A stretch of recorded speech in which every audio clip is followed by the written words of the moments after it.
Shalom to the house of Israel. Thank you for joining the Israelite Nation Assembly on this solemn day, this very beautiful Shabbat day of rest.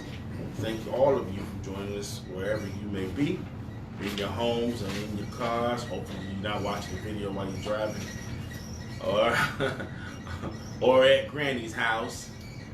Hopefully not packing Christmas presents. Thank you for joining us. But if you are, this lesson is for you. We're going to go into great detail about Christmas today. All right? So the name and title of today's lesson is Christmas is Demonology. Christmas is Demonology. It's a very serious topic, and it doesn't seem like you would use the phrase Christmas and demonology in the same phrase because of the way Christmas is played up. It's played up so sweet. It's gingerbread cookies and candy, and it's colored popcorn and ginger snaps and Frosty the Snowman and Rudolph the Red-Nosed Reindeer. And everything is so, it's a holly jolly happy Christmas, the way it's played out, you know. But we have to go into detail about what it really is and what we are really doing. So demonology, the term demonology means the study of demons or evil spirits. It is the belief in demons. And check this out, the doctrine of evil spirits. It is the doctrine of evil spirits. So if you don't believe that Christmas is the doctrine of evil spirits, guess what? This is the lesson for you today. All right? Let's get started. The Romans marked the winter solstice on December 25th. It's important to note. The Romans marked the winter solstice on December 25th. The first recorded Christmas celebration was in Rome. Constantine ordered Christmas to be celebrated on the same day as the winter solstice, on December 25th. The year was 336 after the Common Era. So, upon further examination, historically of Christmas, you will expose its roots and its pagan religious rites. Get what I'm saying here? On further historical exposure of Christmas, you will begin to explore its pagan religious rites. The definition of religious rites is the practice of an organized system of beliefs, ceremonies, rules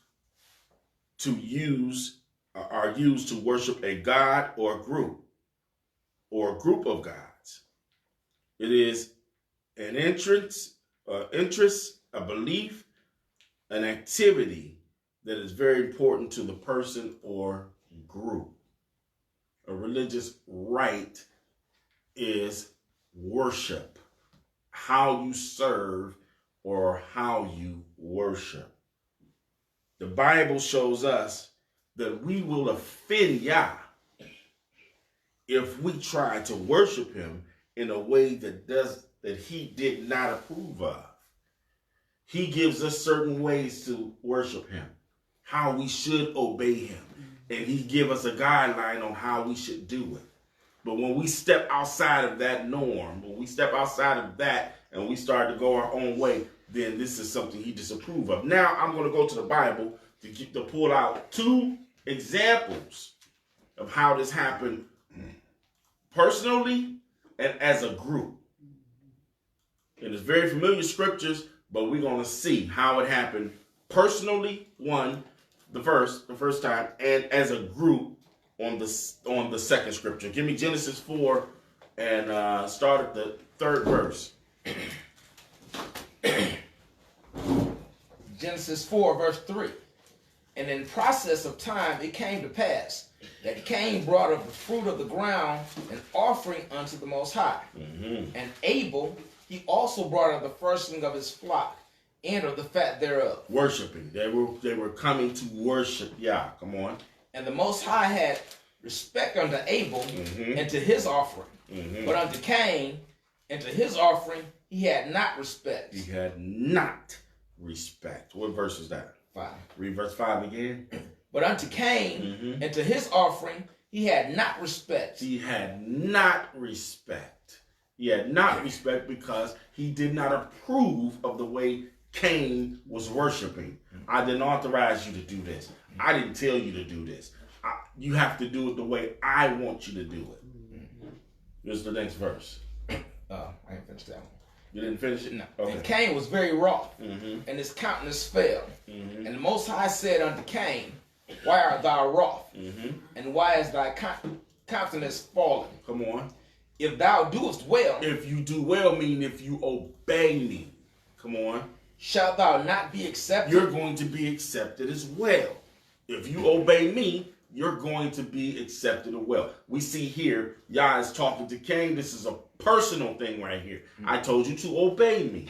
Now we see it as a singular, as a person. Now let's look at it as a group. Okay? You didn't finish that verse? Okay. And if thou doest not well, sin lieth at the door, and unto thee shall be his desire, and thou shalt rule over him. And thou shalt rule over him. I won't go into that, but we'll because I want to make a point. So let's go to Exodus, the 32nd chapter of Exodus. We're going to start at verse 4. Exodus 32 and 4. Yeah, Exodus 32, verse 4. Exodus 32 and 4 reads, And he received them at their hand, and fashioned it with a graven tool, after he had made it a molten calf. And they said, These be thy gods, O Israel, which brought thee up out of the land of Egypt. Keep going. Keep going. And when Aaron saw it, he built an altar before it. He did what? When Aaron saw it, he built an altar before it. And Aaron made proclamation and said, Tomorrow is a feast to the Lord. What verse was that? 5. That's verse 5. I want you to read on down. You're gonna read on down to verse 10. All right. And they rose up early on the morrow and offered burnt offerings and brought peace offerings. And the people sat down to eat and drink and rose up to play. And the Most High said unto Moses, They sat down to eat and drink and rose up to play, just as it is being done for Christmas. Eating, drinking, rising up to play. Come on. And the Most High said unto Moses, Go, get thee down, for thy people which thou broughtest up out of the land of Egypt have corrupted themselves. Read verse 7 again. And the Most High said unto Moses, Go, get thee down, for thy people which thou broughtest out of the land of Egypt have corrupted themselves. They have corrupted themselves by creating an idol. They have created an idol. They begin to worship it. He said, now they have corrupted themselves. That was verse 7, right? Yep. Read on.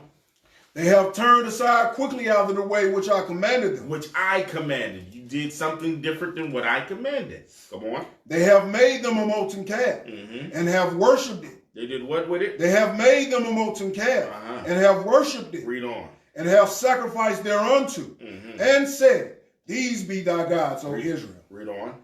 Which have brought thee up out of the land of Egypt. And the Most High said unto Moses, I have seen this people, and behold, it is a stiff-necked people. They hard-headed as hell. Come on. Now, therefore, let me alone, that my wrath may wax hot against them, and that I may consume them.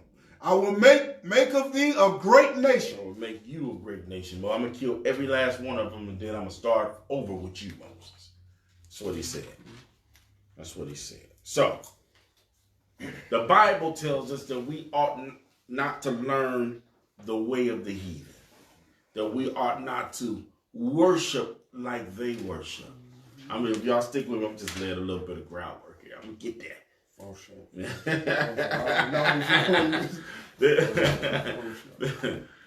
That we ought not to learn the way of the heathen, and that we ought not to worship the way that the heathen worship.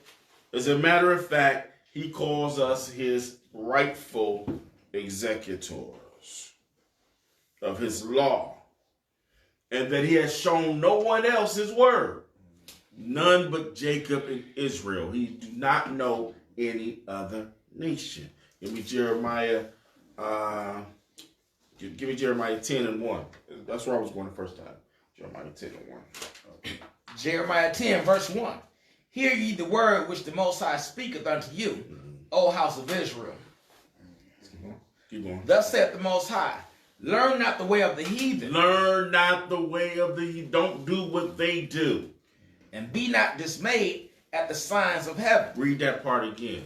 Thus saith the Most High, learn not the way of the heathen. Don't learn the way of the heathen. Watch this. And be not dismayed at the signs of heaven. And don't be dismayed at the signs of heaven. Have you ever wondered why you see why they put a star on top of a tree?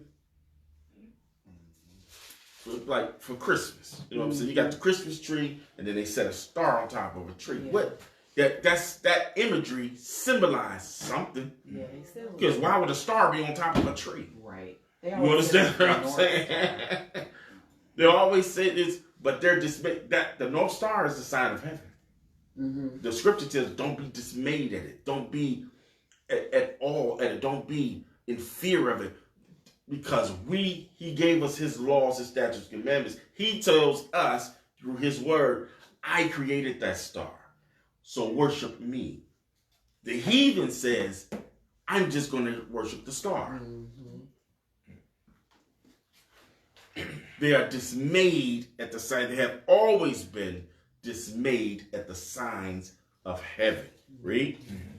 Thus saith the Most High, learn not the way of the heathen, and be not dismayed at the signs of heaven. For the heathen are dismayed at them. The heathen is dismayed at the signs of heaven. That's where you get the moon gods of Islam, the sun god of Christianity, and all of the host of heaven that's being worshipped. Verse 3. For the customs of the people are vain. For one cutteth a tree out of the forest. I don't know how anybody can read this and not know he's talking about Christmas. Exactly. I've actually heard Israelites say, "Oh, that's not Christmas. Y'all, that is not a Christmas tree." Well, I don't know what you was reading. Sounds just like it to me. It's going down. It's going down. Check verse 3. For the customs of the people are vain. For one cutteth the tree out of the forest. One go cut. I seen it on the news this morning. Early this morning, I seen them. Right. Channel 2, they was cutting trees. Christmas tree. Come on. The work of the hands of the workman with the axe. They deck it with silver and with gold. Now, where do they do that at? Silver and gold. They got songs about silver and gold on the Christmas tree. Come on. They fasten it with nails and with hammers. Come on. I remember that when I was a kid. Fastening it. We get the little thing and set it up and screw it in. Yeah. Wow. Come on. That it move not. They are upright as the palm tree. Come on. But speak not. They must need be born. That is very important right there. They must need be born. That's odd. That's an odd thing to say about this tree that you brought into the house and fastened and decked it and everything. Why did it say a tree needs to be born? They must needs to be born. Because it is going to tell you why they need to be born, but I'm going to explain to you why I said that. Come on. Because they cannot go, but not afraid of them, or be not afraid of them. Come on. For they cannot do evil, neither also is it in them to do good. They can't do evil or good, so they must needs to be born. They can't do evil. It is just a dumb idol. There's no power in them, right? But what does it mean for them? They must needs to be born. You have to fall down, worship this idol to give it its power. They must needs to be born out of your faith in it. That's what must needs to be born. Because it can't do nothing. Give me something, tree. It can't give you anything. But if you have faith in it and you work towards it, then now this idol has become your God. That's right. You serving your God, and you're going to make things happen for him. You're going to make things happen. And attribute it to your idol. It must needs be born. It must needs be born out of your own spirit. You fed that idol. You fed it. You gave it its power. You gave it its strength. Because it's just a dumb idol. It can't speak, can't do good or evil, but you can.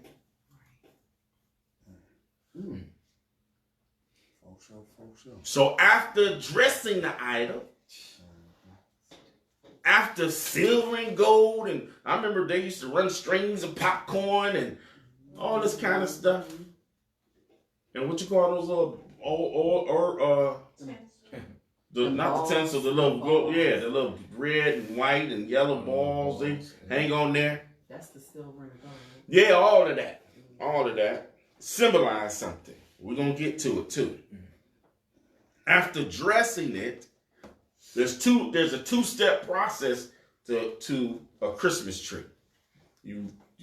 There's dressing it, and then there's worshiping it.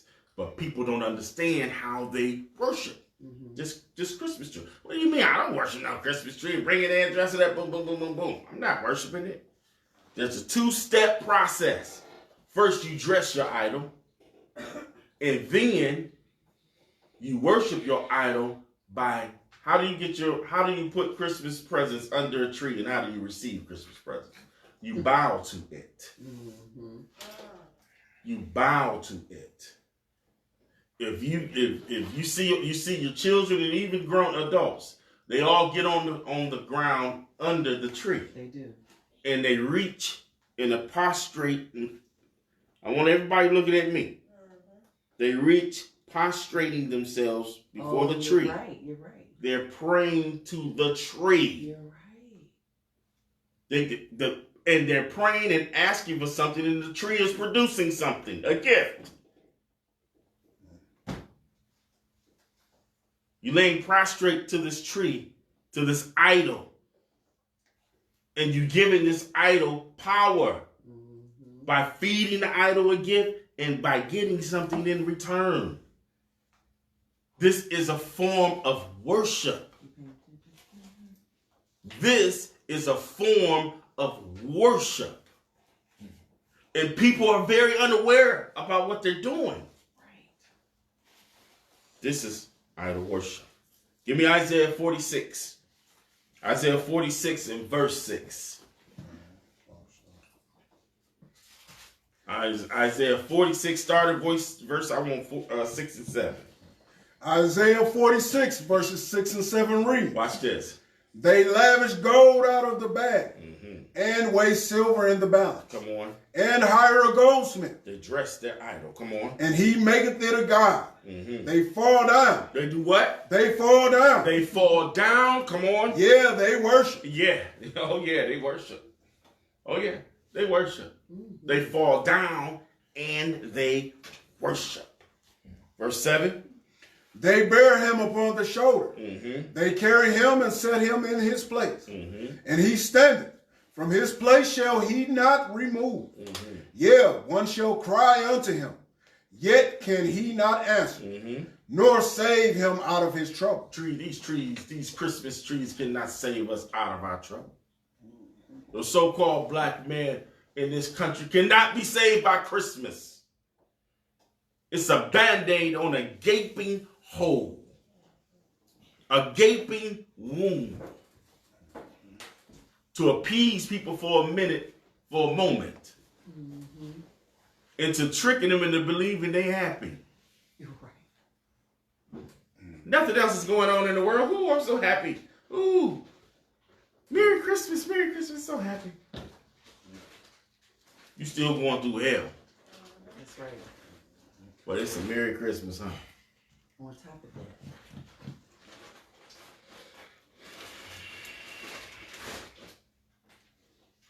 this is very important. Today's lesson is very important because there's millions of people don't know that next week, when is Christmas? Next in a week or so from now, everybody, not everybody, but millions of people will be serving an idol and giving power to demons, giving their energy, giving their power to demonic evil spirits, which is a religious rite and ritual. And ever since Thanksgiving, they've been leading up to the moment where they are going to fall down and worship these spirits, these evil spirits and demons, and perform a religious rite. After the big fat white man has left the chimney, you fall down and worship the idol and receive what he left. And isn't it ironic that the big fat white man have on red? They know it. The devil, Santa Claus, Satan. Just interchanging the words a little bit. The big fat white man got on red, and they know that they the damn devil. You ain't gonna get through one lesson without me calling the white man the devil. So don't you think that you know.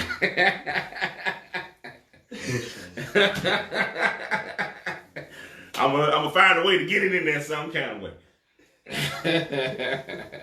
All right. So what is the winter solstice? Since Constantine set the date for Christmas on the same day as the winter solstice, what is the winter solstice? The winter solstice has also been known as the Yule. Have you ever heard of the Yule log? Mm-hmm. It's all the winter solstice. The solstice has also been known to be called the Yule. Spell that word. Y-U-L-E. Yule. Yeah, that's right. They also called it a Yule tree. A Yule tree. All right? It has been celebrated in pagan holidays for thousands of years. Even before it was called Christmas, it was celebrated for thousands of years. The winter solstice, the Yule tree day has been celebrated for thousands upon thousands of years. And in actuality, many of the Christmas traditions that seem to be so tightly intertwined with Christianity are actually repurposed paganism. Mm-hmm. They take the little paganism practice, tweak it a little bit, and then add it to Christianity, or call it Christianity, right? So tree worship was a common thing among the pagans. The Europeans survived after the conversion to Christianity. One of the ways in which the tree worship has survived is the custom of placing the Yule tree or the Christmas tree at the entrance or the inside of the house in midwinter. Now, this is according to I should have said that before, but this is according to the Encyclopedia Britannica. You can find the information in Encyclopedia Britannica. Give me Leviticus 18 and 30. Okay. Tree worship is common. It was a common practice. And we're going to see in a bit how even our people, our ancestors did the same thing. Leviticus 18 verse 30. Therefore shall ye keep mine ordinance. You have to keep Yah's ordinance. Come on. That ye commit not any one of these abominable customs. Mm-hmm. Don't keep any of these abominable customs. None of the customs. Come on. Which were committed before you, and that ye defile not yourselves therein.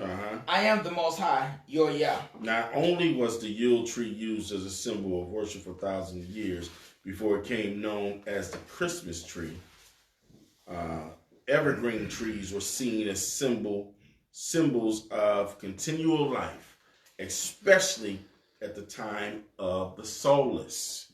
So I got a couple of things I want to do here.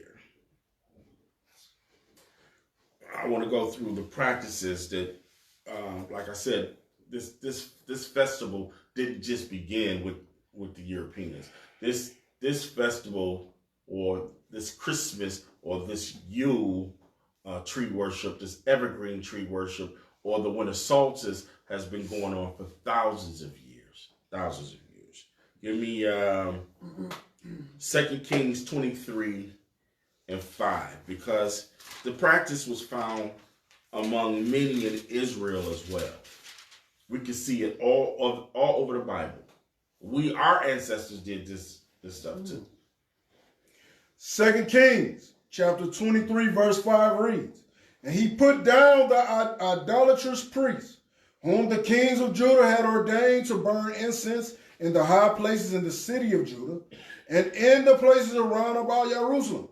Them also that burn incense unto Baal." They burn incense to Baal. Come on. To the sun. To the sun.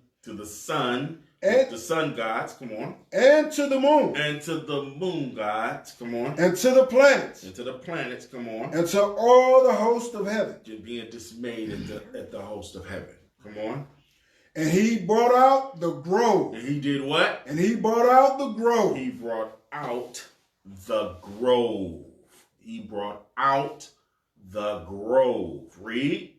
From the house of the Most High, without Jerusalem unto the brook Kidron, and burnt it at the brook Kidron, and stamped it, small to powder, and cast the powder thereof upon the graves of the children of the people. Read verse 6 again. Very important. I want you to see something. Read verse 6 again. And he brought out the grove from the house of the Most High. He brought out the grove. So obviously this grove was inside our temple. Think about this. It was in the temple. He brought it. Where did he bring it out from? From out the house of the Most High. They had a Christmas tree in the house of the Most High. What we call Christmas trees today. Right. They had one of those in the house of the Most High. But he brought it out. Come on. Without Jerusalem unto the brook Kidron, and burnt it at the brook Kidron. He burnt it at the brook Kidron. Come on. And stamped it. He stamped on it into dust. Come on. Small to powder. And cast the powder thereof upon the graves of the children of the people. Why do you think he did that? He put the powder on the graves of the children of the people. Why do you think he did that? Because they had sacrificed the children to the grove. So when you run around and say, Christmas for the kids, yeah, it's for the kids. It's for the kids. They sacrificed them kids at the trees. They sacrificed the children at the trees.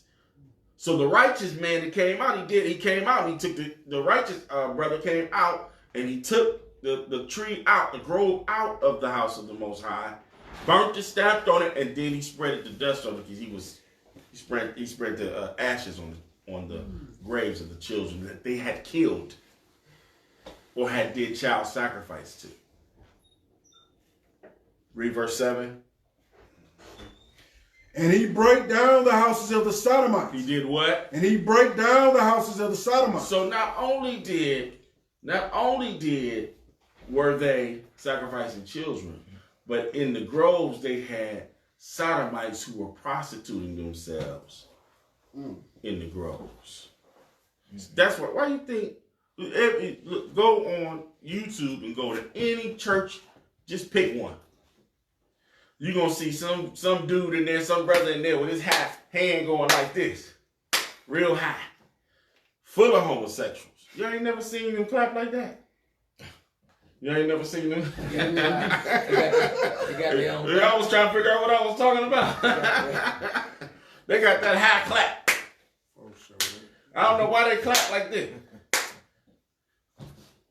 Because they got to be seen. You know. And playing tamarines and prancing around and jumping around. Sodomites love to be in the Christian church. Laws are done away with. I can be gay in here. That's right. Where was we at? Verse 7? Yeah, first. All right, verse 7. And they saved from the law. And he brake down the house of the Sodomites that were by the house of the Most High. That were by the house of the Most High. Come on. Where the women wove hangings for the grove. Well, women wove hangings for the grove. That is what I was talking about earlier. That is the strings of popcorn, the stencils. They wove the things that they hung on the grove. The grove is a tree. The grove is a tree. Now that word grove in the Hebrew is Asherah. Asherah. That's Asherah. Asherah. That's singular. Plurally, groves is Asherim. Asherim. Okay? Now, an Asherah tree is a tree that stood near a Canaanite religious location to honor the Eucharit mother goddess Asherah. It was a symbol that honored that god or that goddess. What was the name of the goddess? The name of the god was the name of the Asherah is the tree that stood near the Canaanite religious location to honor the Eucharit mother goddess. That's Ugaritic.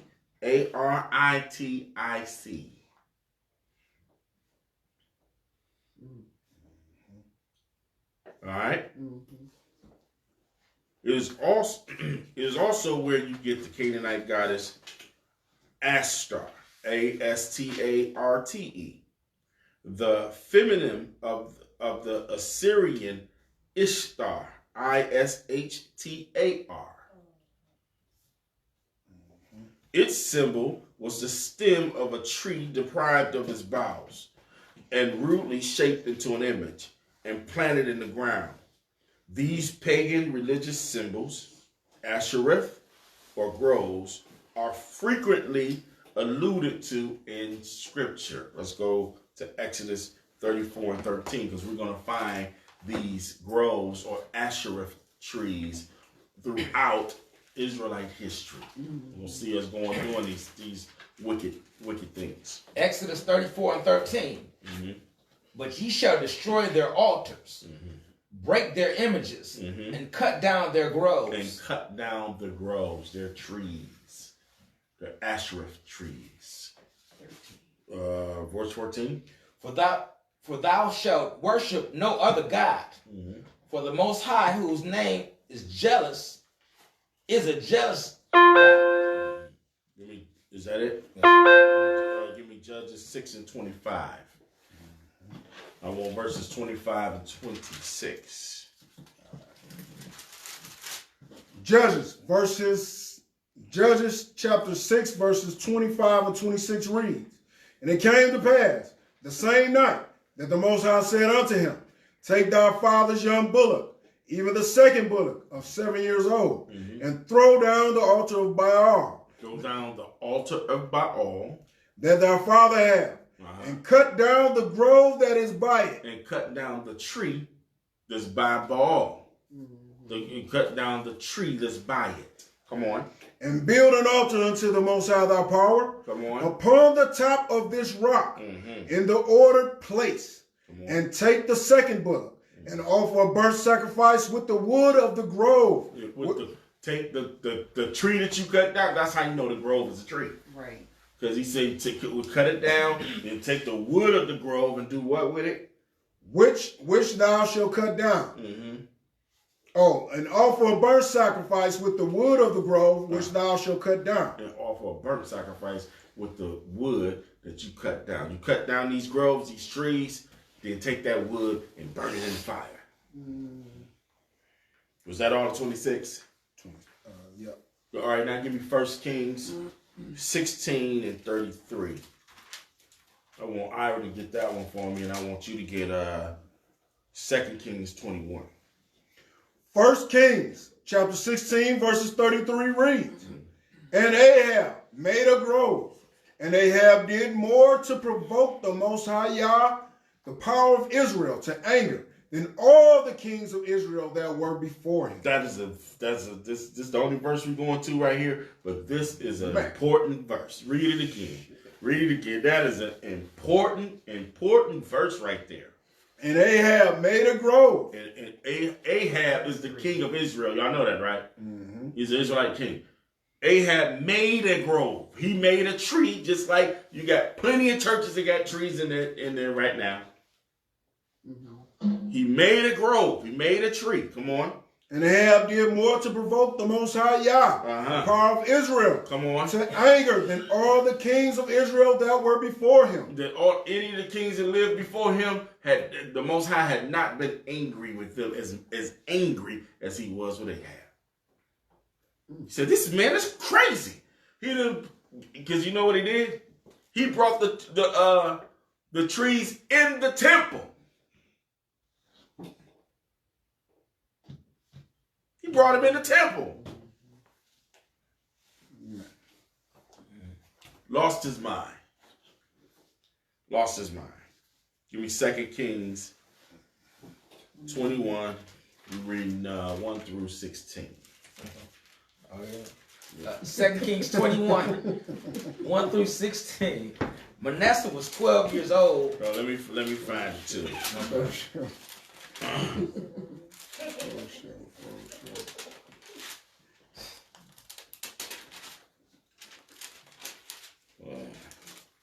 Y'all got it. 21. You got it. 1 through. I want 1 through 16. Yeah. 2 Kings 21, 1 through 16. Manasseh was 12 years old when he began to reign, and reigned 55 years in Jerusalem. And his mother's name was Hephzibah. And he did that which was evil in the sight of the Most High. Manasseh did what was evil in the sight of the Most High. Read on. After the abominations of the heathen, whom the Most High cast out before the children of Israel. For he built up again the high places which Hezekiah his father had destroyed. And he reared up altars for Baal and made a grove, as did Ahab, king of Israel. So we just read about Ahab, right? What verse you at? 3. Hey, read that again. For he built up again the high place. 2 Kings 21 and 3. For he built up again the high places which Hezekiah his father had destroyed. Come on. And he reared up altars for Baal. And made a grove. And he made a grove. As did Ahab, king of Israel. He did just what Ahab did. He didn't do like his father did. He said, I'm going to do like old King Ahab did. Come on. And worshiped all the hosts of heaven and served them. And he built up altars. And he did what? And he built up altars. Wait a minute. I want the worship part. What he did what? And he worshipped all the hosts of heaven and served them. He worshipped all the hosts of heaven, meaning he worshipped demons. He worshipped demons. Come on. 2 Kings 21 and 4. And he built altars in the house of the Most High. He did what? And he built altars in the house of the Most High, of which the Most High said, in Jerusalem will I put my name. Come on. And he built altars for all the hosts of heaven in the 2 courts of the house of the Most High. This man has lost his mind. He built altars for to sacrifice to other idols in the temple of the Most High. He's out of his mind. He's wicked as hell. Come on. And he made his son pass through the fire. He did what? Made his son pass through the fire. He made his son. What verse we at? 6. He made his son pass through the fire. He set up the altars. He dressed the groves. That's why the title, the name of today's lesson is Christmas is Demonology. This man did the same thing. He dressed the groves. He set up the altars. And then he sacrificed his children at the grove. And even his own son, he sacrificed at the grove. Hold that right quick. Give me Deuteronomy 18 and 10. We're going to come back to verse 6. Give me Deuteronomy 18 and 10. This man is out of his head. Deuteronomy chapter 18, verse 10 reads, There shall not be found among you anyone that maketh his son or his daughter to pass through the fire. This is a law he broke. Come on. Or that useth divination, or an observer of time, Come on. or an enchanter, Come on. or a witch, Come on. or a charmer, or a consulter with familiar spirits, or a wizard, or a necromancer. For all that do these things are an abomination unto the Most High. Come on. And because of these abominations, And because of these, what's supposed to happen? Come the on. Most High thy power do drive them out from before thee. Was that it? Yep. Was that, what verse is that? That was 12. That was 12? Yep. Okay, that's all I want. Let's go back to 2 Kings. 2 Kings 21, verse 6. And he made his son pass through the fire and observed times and used enchantments and dealt with familiar spirits. Everything we just read, he wasn't supposed to be doing. Everything we just read, he wasn't supposed to be doing this, right? Come on. And dealt with familiar spirits and wizards. He wrought much wickedness in the sight of the Most High to provoke him to anger. He provoked him to anger. See, before him, Ahab had kindled the anger of the Most High like no other king before.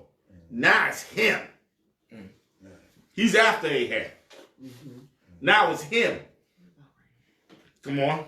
And he set a graven image of the grove. He set up a graven image of the grove, of the tree. Come on. That he had made in the house, of which the Most High said to David and to Solomon his son, in this house and in Jerusalem, which I have chosen out of all the tribes of Israel, will I put my name forever. Come on. Neither will I make the feet of Israel move any more out of the land which I gave their fathers, only if they will observe to do according to all that I have commanded them. Read it over again, because this is very important. Because this is when the Most High decided he was going to exile us. 2 Kings 21, verse 8. Neither will I make the feet of Israel move any more out of the land which I gave their fathers. He said, I would have never made y'all leave. He said, I would have never, ever, ever made y'all leave. But this king right here, he's the reason why we had to go. Come on. Only if they will observe to do according to all that I have commanded them, and according to all the laws that my servant Moses commanded them. Verse 9, read. But they hearkened not. But we didn't do it.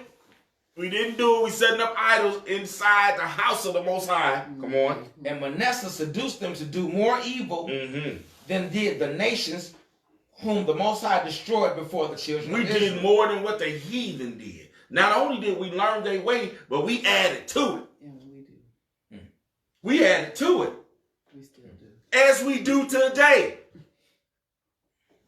You get black folks involved in stuff, they go all out. They go all out. They're going to be worse than what they learned.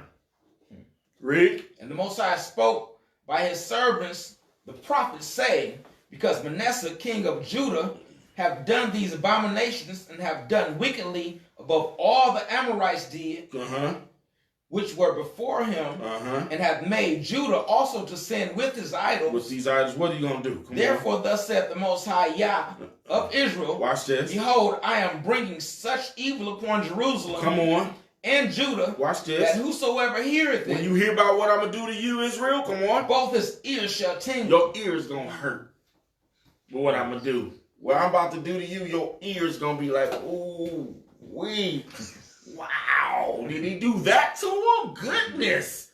He's going to make them forget who they are. They're not going to have any knowledge of where they come from. They're going to forget their history, their language. They going into slavery. Goodness. He said, I would have never made you leave this land. He said, but because of what you just did here, you got to go. Thanks, Minister. Thanks. King Manasseh, thank you for all the prophecies of Deuteronomy 28. Thank you. Come on. And I will stretch over Jerusalem the line of Samaria and the plummet of the house of Ahab, and I will wipe Jerusalem as a man wipeth a dish, wiping it and turning it upside down. He threw it. He shook it. He said, I'm due with y'all. I'm wipe the slate clean. They won't even know you was here. And I will forsake the remnants of mine inheritance and deliver them into the hand of their enemies. Slavery. And they shall become a prey and a spoil to all their enemies. We have become a prey and a spoil to all enemies. The Bible is 100% real. Correct. Come on. Because they have done that which was evil in my sight, and have provoked me to anger since the days their father came forth out of Egypt, even unto this day. Read. Moreover, Manasseh shed innocent blood very much, till he had filled Jerusalem from one end to another, beside his sin, wherewith he made Judah to sin, in doing that which was evil in the sight of the Most High. In doing what was evil in the sight of the Most High. By setting up these trees and sacrificing the children of Israel, and not only that, his own children in Israel, to these idols and to these demonic evil spirits and religious rituals and practices that he taught all of the children of Israel to do. It's the same thing today.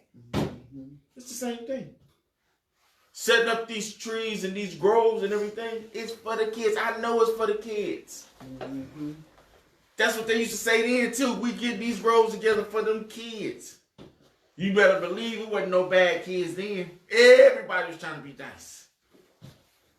Because they wasn't getting no gifts. They was getting hot coals. You don't never over there. You want a coal or you want a gift? You want a lump of coal? That lump of coal was going to be you in the fire. That lump of coal. Wow.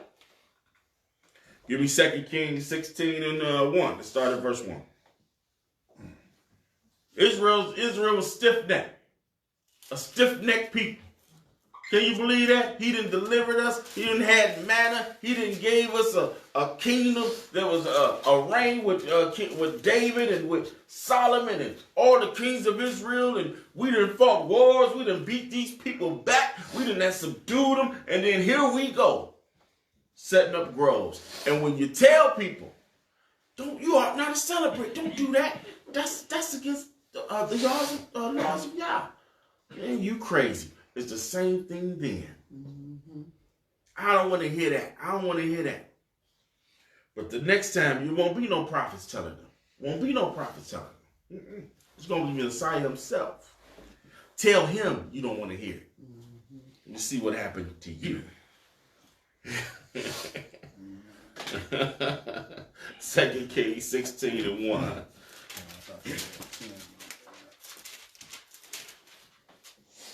2 Kings chapter 16 verse 1. In the 17th year of Pekah, the son of Remaliah, Ahaz, the son of Jotham, king of Judah, began to reign. 20 years old was Ahaz when he began to reign, and reigned 16 years in Jerusalem, and did not that which was right in the sight of the Most High, like David, his father. He didn't do what was right in the sight of the Most High. We had a bunch of wicked kings in Israel. A bunch of them. Come on. But he walked in the way of the kings of Israel. And made his son pass through the fire according to the abominations of the heathen. So we got another king that sacrificed his son. Another one. Come on. Whom the Most High cast out from before the children of Israel. And he sacrificed and burnt incense in the high places and on the hills. Watch this. And under every green tree. Read it again, verse 4. And he sacrificed and burnt incense in the high places and on the hills. On hills. And under every green tree. That's what the evergreen tree is. A place of sacrifice. When you erect your Christmas tree, you're erecting an altar, a place of sacrifice. That's what it is. They didn't just erect stuff just to be looking at stuff. Ooh, that's so pretty. Look at the lights that's shining. No, they erect stuff with an intention. under every green tree was a sacrifice. These are ancient practices, old demons. There's truly nothing new under the sun. Nothing. What they would do is they would use these green trees is they were decorating with trinkets and that symbolize a person's wish. So if you wanted money, you'll put a couple coins on this green tree. If you wanted a great harvest, you'll put a couple corn husks on there. If you wanted wealth, you'll go. I think they use meat for wealth. You know what I'm saying? They will put a piece of meat on a tree or something. That's where you got all of these little things, all these little knickknacks and things that goes on these trees. That's not nothing new. Mm-hmm. They all were symbolizing something. Something. All right? So we're going to go through some of the symbolism here. Everybody know what a holly and a mistletoe is, right? You know what a holly is, and you know what a mistletoe is, right? So let's try to go through this right quick. I think when I wrote this down, when I typed this up, I think a holly was the red berries. Am I right? A holly was red berries, and the mistletoes were white berries. That's correct? Okay, all right. Now the Druids ascribed magical properties to the mistletoe. The evergreen holly was worshipped as a promise of the sun's return. You can find that in the Encyclopedia America. You can find that the description of the mistletoe and the holly. All right. So I want to go through this real quick. Mm-hmm. The mistletoe is especially steeped in pagan ritual, as it is often used by ancient Celts as a symbol of sexuality, fertility, and abundance. But the reason they kissed under the mistletoe, you know how they always have this mistletoe and they say, you got to kiss under the mistletoe. Mm-hmm. There's a reason and symbolism behind that. It's an ancient reason behind that. The reason they kiss under the mistletoe goes back to Scandinavian mythology. So Baldur was a god, right? A Scandinavian god. Baldur, the son of Odin. I'm sure everybody heard of Odin. If you watch Viking movies like I do, they always talking about Odin and stuff like that. Yeah. Is that Thor? Yeah, that's Thor. That's Thor. That's Thor's father. Yeah, okay. Asgard. Okay. Yeah. Okay. So Baldur, the son of Odin, and Frigg. Baldur was so beloved by his mother, who made everything. His mother had made everything in the world, right? She made everything. This is their mythology. His mother had made everything because of his birth. He was born, and he was so beloved that she said, "I'm gonna make this water, these lamps, these trees, or whatever," right? Mm-hmm. So because of his birth, she included trees, stones, the elements, and she also supposedly made sickness, right? But she promised that none of these things would harm Baldur, would not harm Baldur. However, Loki, the god of fire, found that she had forgot to ask about the mistletoe. So Loki killed Baldur, Frigg's son, with a dart fashioned with the poisonous plant. Afterward, Frigg vowed that the plant should never again be used as a weapon, and that she would kiss anyone who passed under it. So that is the beginning of the mistletoe. That's why when you pass under the mistletoe, they say, well, you have to kiss somebody under the mistletoe. It goes back to that idol. Those idol gods. That's what it goes to. Something that simple. Something that simple is demon worship in all of their Christmas things. Something that simple. People don't even know. All right, give me Habakkuk 2 and 19.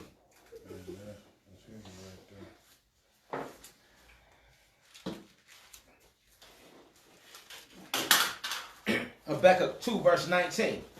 Woe unto him that saith to the wood, awake, to the dumb stone, arise. It shall teach. I start laughing. Read it again. Habakkuk 2 and 19. Woe unto him that saith to the wood, awake. Come on. To the dumb stone, arise. Uh-huh. It shall teach. Behold, it is laid over with gold and silver, and there is no breath at all in the midst of it. And there is no breath at all in the midst of it. You just walk past, you look at the tree and be like, look at this. It's just a dumb idol. There's no breath at all because I'm not going to give it any of my energy. It won't feast off of me. I'm not going to serve any of those demons attached to that tree. Not at all. Give me Jeremiah 10 and 8.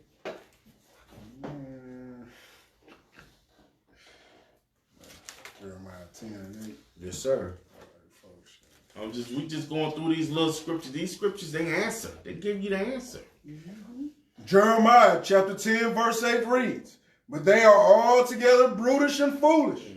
The stock is a doctrine of vanity.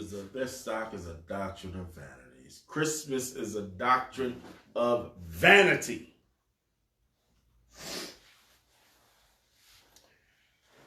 And they also like to say that Jesus, well, maybe Jesus is, but not Yahushua. Our Messiah was not born on December 25th. You ever heard people say that too? I do it for Jesus. I do it for Jesus. Well, do it for Jesus then. Because Yahushua just wasn't born on the 25th of December. But there's plenty of other demon gods that was. Mr. Christian, do it just a quick little, it don't even take much. A quick little search. It don't take much. See how many demon gods were born or idol gods were born on December 25th. We're going to go through it. If you don't want to do it, I'll do it. I did it for you. I did it for you. Let me name some gods throughout history that have been said to have been born by a virgin on December 25th. That's key. All right. I got some right here for you. You got Horus. Horus is an Egyptian Sudanese god born December 25th by a virgin 3,000 years before Jesus. You got Buddha, a Nepal god born December 25th by a virgin around 563 years before Jesus.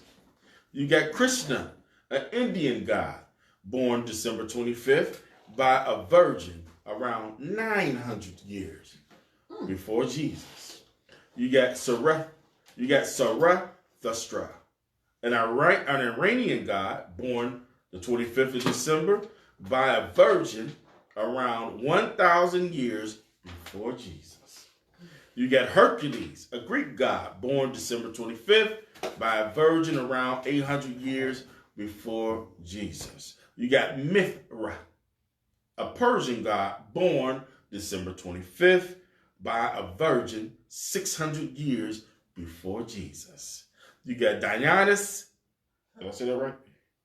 Dionysus, a Greek god born December 25th by a virgin around 500 years before Jesus. You got Thamus, a Babylonian god born December 25th by a virgin around 400 years before Jesus. You can also find a scripture in Ezekiel 8 and 14 alluding to Thamus. Ezekiel 8 and 14. You got Hermes, a Greek god born December 25th by a virgin around 200 years before Jesus. You got Adonis, a Phoenician god born December 25th by a virgin around 200 years before Jesus. Then you have Jesus Christ, old Caesar Borgia himself, born December 25th by a virgin around 300 AD. Not to be confused with our Savior, Yahushua. Yahushua was born of a man and a woman. I'm gonna hit 2 quick scriptures right here to prove that point too, because we don't worship a deity named Jesus, born of a virgin, because that don't make no sense. It takes a man and a woman any given day to have a baby. Let your daughter walk up in here talking about son. Guess what, David? Ain't no man. Ain't no. Right. You wouldn't believe it, wouldn't you? Ain't no man involved. You're gonna be looking at her like you talking crazy. All right. Surprise, surprise. Give me Wisdom of Solomon. Wisdom of Solomon, the 7th chapter, start at the 1st verse. Wisdom of Solomon, 7th chapter, 1st verse. I myself also am a mortal man, like to all, and the offspring of him that was first made of the earth. And in my mother's womb was fashioned to be flesh in the time of 10 months, being compacted in blood of the seed of man, and the pleasure that came with sleep. The pleasure that came with sleep. Like, you never slept like that inside your mother's womb. You never get no more sleep like that ever in life. Come on. And when I was born, come on. I drew in the common air and fell upon the earth, which is of like nature. And the first voice which I uttered was crying, as all others do. I was nursed in swaddling clothes, and that with cares. And there is no king that had any other beginning. There is no king that had any other beginning of birth. Of birth. Was that it? Yeah, that's 5. That's 5. Yeah. So is Yahushua a king? Yes. There is no king that had any other form of birth that only came through the womb of a woman and a seed of a man. That's how all men came to the earth the same way. The womb of a woman and the seed of a man. You need a mama and a daddy. Da. Matthew, one more scripture, then I'm done with this. Matthew 1 and because you read this all the time, but you go straight over it. Give me Matthew 1 and verses 15 and 16. Matthew 1 verses 15 and 16 reads.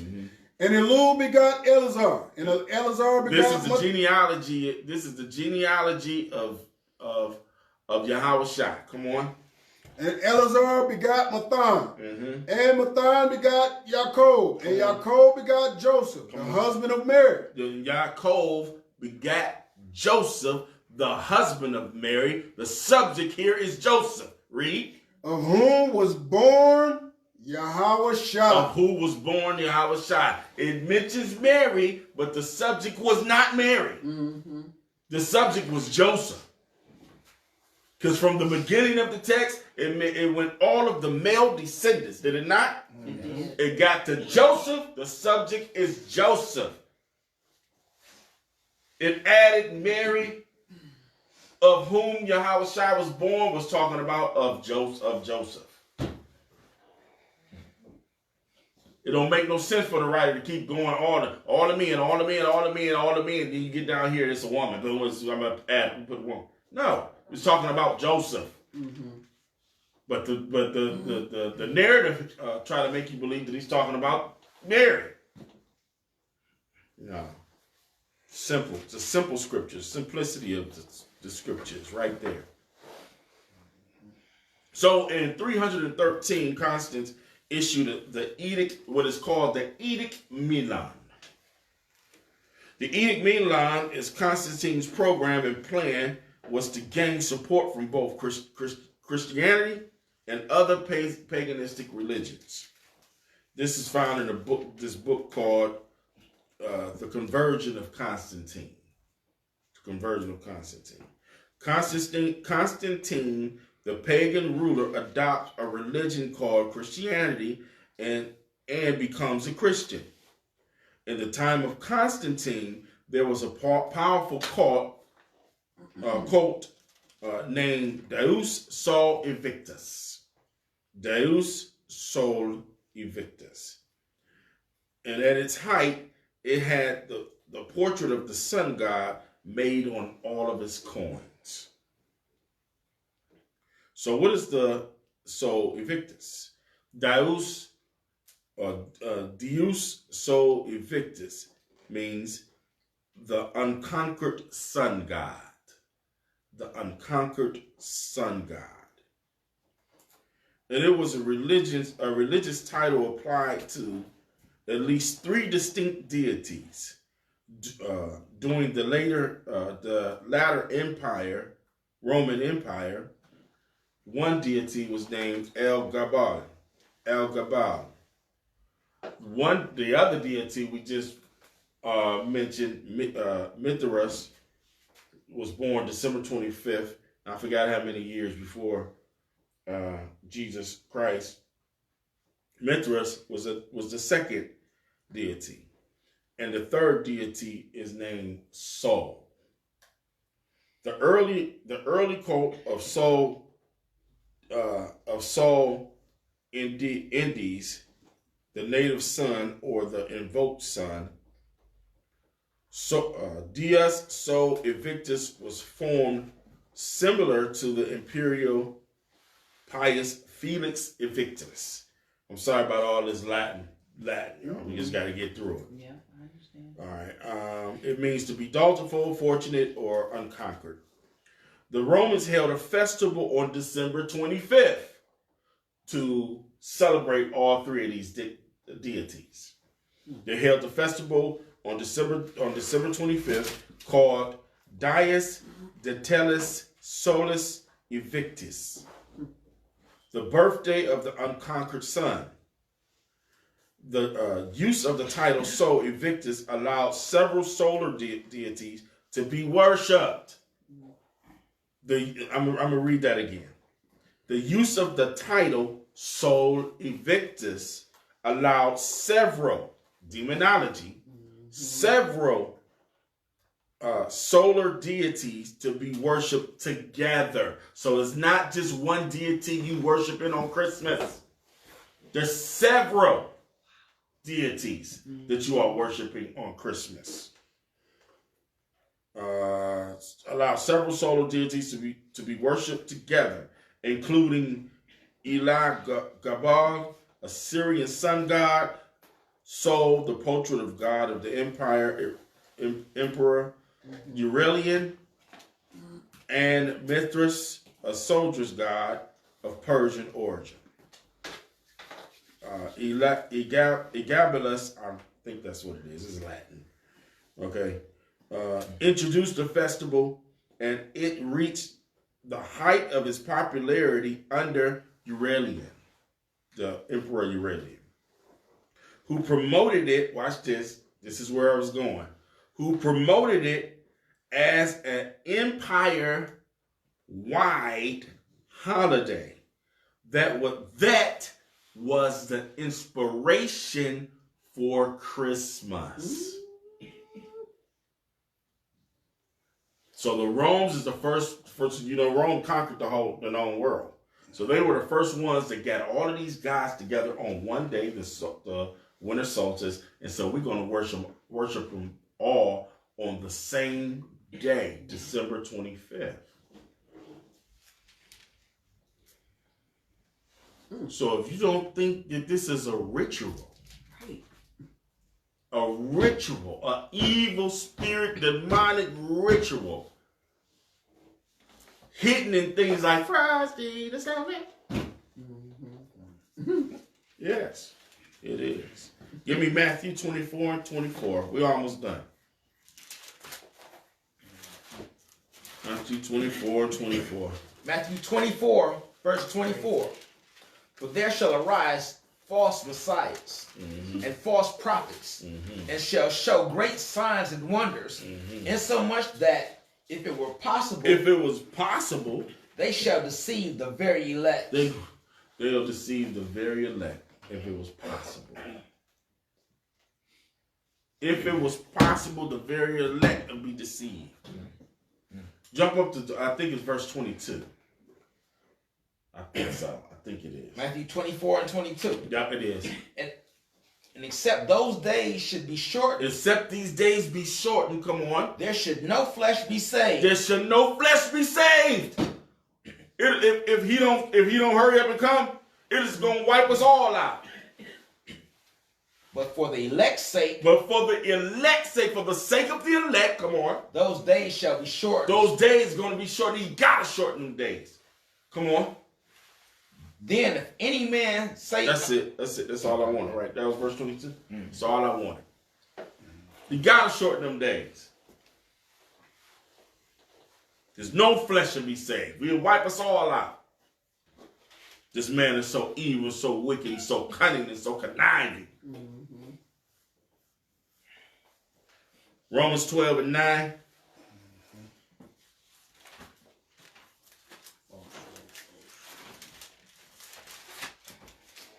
Romans 12, verse 9 reads, let love be without dissimulation. No, Romans.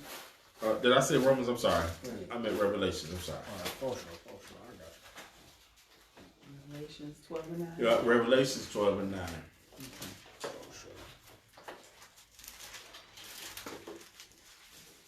Revelation 12 and 9 reads, and the great dragon was cast out, that old serpent called the devil and Satan, which deceiveth the whole world. What did he do? Which deceiveth the whole world. Deceived the whole world. Come on. He was cast out into the earth, and his angels were cast out with him. Give me 2 Corinthians 6 and 17.